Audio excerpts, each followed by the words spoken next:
Hello and welcome to another D-Spot episode. Today reporting for TYT Sports. My name is Diego and I am joined today by Jason Pettygrove, who I'm very excited to have on the show today. Not only because he's the senior sub-editor of MARCA English, but in particular because he's an old friend of mine, dating all the way back to the Peña Blaugrana days in, 2005, 6, just when the Peña Blaugrana we were still about a handful of people there. That's where I got to know Jason the first time. So Jason, a very warm welcome to the show, and it's good to have you. And it's good to be here. It's good to see you. You're looking very well, so looking forward to chatting. Absolutely, Jason. And well, without any further ado, I'm going to get right into the midst of the action because I was reading one of your articles earlier today. It's probably the hottest topic in football, or in sports, I should say, these days, namely the topic of journalism and the way in which news these days is delivered. You drew the obvious example of, obviously, the Ronaldo and the Neymar cases. And just to give a little intro to our audience, your base around the argument, what really, I guess, got you, what triggered you, or what rubbed you the wrong way was seeing Ronald McDonald lead the players out into the field in the Man United Real Madrid game yesterday. Is that right, Jason? Yeah, well, I think the article that you're referring to is what I say in it is about this phrase that we have now called modern football. Correct. And people of a certain age, we're traditionalists, which I don't think actually is a bad thing. I mean, football is a traditional sport, and we've been moving both in journalism ways and also the way that football is played, the areas that it's played in, China, America, etc. It's just too much. I mean, Ronald McDonald coming out on a pitch, leading out Real Madrid and Manchester United. What the hell is that about? Come on. It's embarrassing, and we saw what happened. It went like wildfire all over Twitter. Yeah, there's been other articles I think that have referred to it. Yeah, I mean, that sort of takes away from the main argument, which is how, in my opinion, the way news is digested these days. Exactly. But that was the thing that just got me. I'm watching the game to report on it. And out comes Ronald. I mean, honestly, it's incredible. Yeah. I think that was a sight for sore eyes, and just something that it just didn't look right, didn't it? I mean, just seeing him, just this epicenter of everything that is wrong in the world of marketing and consumption these days. That particular character, I should say, leading out these legendary football clubs out into the pitch that was certainly not a high point in football. But as you mentioned, you then progressed into the whole topic of journalism, and that is really the topic that I wanted to discuss with you. And please, if you just want to expand, what exactly about those two cases rubbed you the wrong way again? Well, let's break it down from the beginning. Sort of journalism per se, the literal translation is somebody that earns their living from writing, essentially. Mm-hmm. That doesn't mean someone that sits in their armchair 24/7, looks on the internet, and just as quickly as they can gets, all manner of news, and wants to get it out first and fastest. I think there was something at one of the Oscars or the Grammys, I think it was Denzel Washington or somebody said that there's this almost like this passion to be first with everything. Yeah. You sort of lose the news almost. It's like it's the information that you're getting. It's just like, bah, bah, bah, bah, bah. Yeah. There's a lot of rubbish that surrounds what is the central sort of feature. Absolutely. And in terms of Ronaldo and Neymar, the issue I was getting at with them is that they've actually perpetuated a lot of what's been going on at the moment. We had Ronaldo, or I think it was it Ebola, the Portuguese newspaper, had come out and said he wants to leave Real Madrid. Mm-hmm. He, I don't think at the time actually came out and said anything, but then obviously we had that huge blow up, and so it rolled on. Yeah. Was it about money? I think probably it was. And his whole more money or his financial obligations with Hacienda, the tax collector here. Correct. Yeah. And then that sort of diverts the news away from that. Neymar, we've had the thing last night with Piqué saying he stays.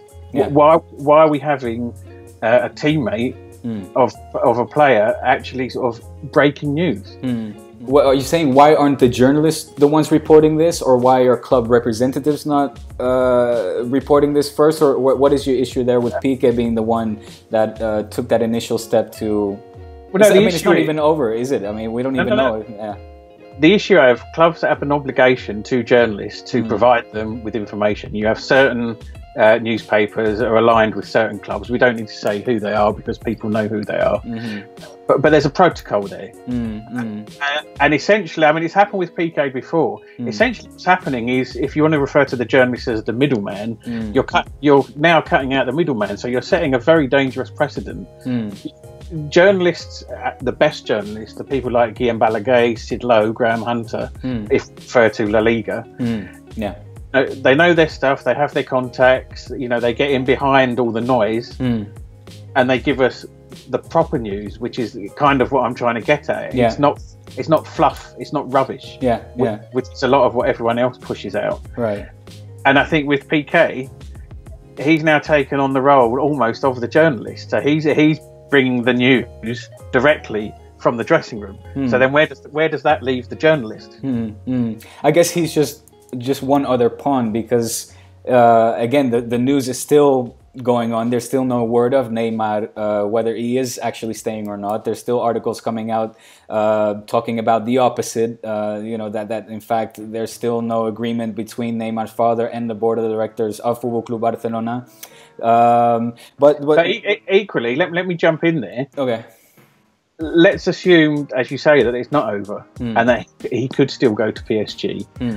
Then why is he allowing himself to be photographed on social media, knowing what PK is going to put as a caption with the picture?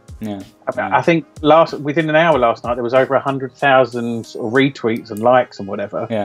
And again, that's how a lot of people get their news. They look at Twitter and they believe that is the news. Absolutely. And we know about things going viral. So then you get people looking at second-rate websites, and I say that with respect. And then it's like that's gospel. He was the news. I've got it from wherever. I mean, you're absolutely right what you're saying. I myself, I found myself being one of those people who were just glued to Twitter for the past 48 hours. In particular, to on the page of the journalist who initially broke this whole Neymar story, which was a Brazilian journalist here based in Barcelona, and after 48 hours, I think after the post of Pique, I felt uneasy with myself as well, because you're so dependent on the word of this one person who has this unconfirmed source. And as you said, that is the gospel. That became the Bible for this past 48 hours to find out any update whatsoever. And I came across a really interesting quote from Tony Freixa, who you will know undoubtedly. For those who don't, Tony Freixa was an ex-board of director of Football Club Barcelona, ex-presidential candidate as well. And he posted on Twitter, and I translated this from Catalan, but he said, "The problem of sports journalism is wanting to break a story which hasn't happened yet in order to be the first to tell it, despite it not being true." And I thought that was a quote that basically summed up in a perfect way exactly the epidemic that is going on these days with Twitter. It becomes this hunt of being part of the news story and delivering it, even though sometimes it is not even true. I mean, nobody knows whether Neymar is leaving or staying in this case. So it's awkward, isn't it? It leaves us as journalists in an awkward position, because what you don't want neither, and I don't know about your feelings, but what you don't want neither is only to have that selective group of people, say the Guillaume Balaguer, the Sid Lowe's, Graham Hunters, as you mentioned, to be the only people with access to those sources, right? I mean, it should be accessible to more. I mean, that is what hopefully allows us to keep our jobs, isn't it? Yeah, I think people like Balaguer and Sid Lowe and Graham Hunter, they are, they've been doing this a lot longer than you or I have. I think potentially the issue comes when you've got people that are just really looking for retweets. I mean, you just said what Tony Freixa says. It's this constant need to break news, and the news might not even be there. But I don't know, it's not a popularity contest. For me, this is my business. This is what I do. Whether, I'm popular doing it or not, the only thing for me is I want my bosses to be happy with the work that I produce. When you've got people that just want to, whether it's Facebook, Twitter, Snapchat, whatever means people use now, I mean, again, it almost cheapens the role of the proper journalist, if I can call one that. I mean, and who are to blame? Is it the journalists or the players? Again, we go back to what I said at the very beginning, modern football. I think back to when I was a young kid in East London, and my local team at the time were West Ham, and I could go to a West Ham game, and you could wait in the car park, the journalists could wait in the car park. Before and after the game, you'd get whatever quotes you wanted, and it was fine. That was the news, and for a young kid, it was great. You got to meet your heroes. Now, supporters don't get to meet their heroes unless they're very lucky, and journalists are only fed what the club want them to have, and so the players will be given a script. I mean, I don't know that necessarily that you blame the players. They have their agents, they have their PR representatives. I've done interviews before, even in Barcelona. One reporter was one that I had, and I wanted to get underneath what he was saying because I knew what he was going to say before he said it.